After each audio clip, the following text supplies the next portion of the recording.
ibang ruta, ibang klima, ibang tao. Sana makabenta tayo marami, o kahit makabenta man lang. Let's go. In the past few days up until today, napakadaming shits na nangyari, pero that's life. Hindi man pwedeng lagi ka lang masaya, pwedeng lagi kang nasa ibabaw.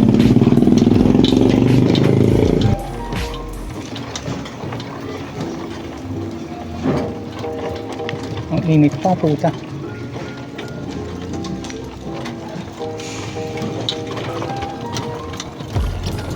Napakainit. Napakainit.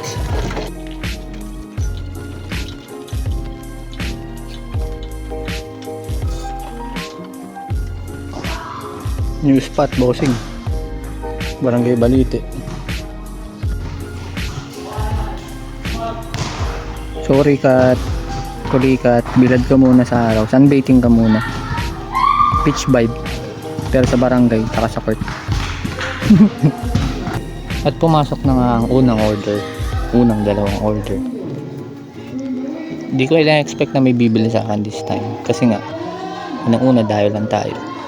Panibagong pakikisama, panibagong customer, panibagong muka, panibagong lugar. Pero at least may bumili sa atin. Ilang naman ang target eh. At least may bumili man lang. Syempre magpapakilala pa rin tayo. Kagaya ng dati. Kaya normal lang yun. Pero after nito medyo natanggalan ng sumunod na order kasi hindi ganun kadami yung tao ng oras na to. Ewan ko. Siguro ganun lang talaga ang mga viewers dito. Mga ilan-ilan. Pero at least diba, may bumili pa rin sa atin kahit pa paano. Okay na yun. Dito ay nagtimpla muna ako ng sarili kong kape. Kailangan natin tikman lagi ang produkto natin bago natin ibigay sa mga customer para aware tayo kung ang lasa nito. Tingnan nyo kung gaano karami tao, diba? Ang dami nila.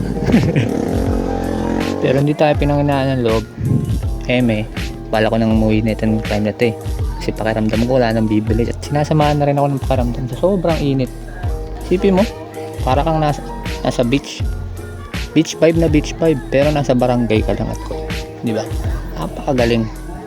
Pero may mga nakakilala pa rin, may mga bumili, kaya grateful pa rin tayo.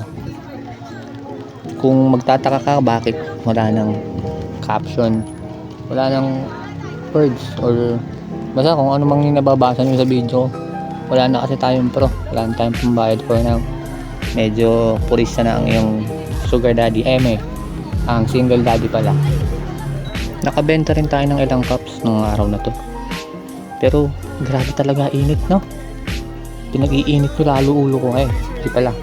Mali. Ba't nasisi kayo? Hindi. Mainit lang talaga ang panahon. Kaya naman.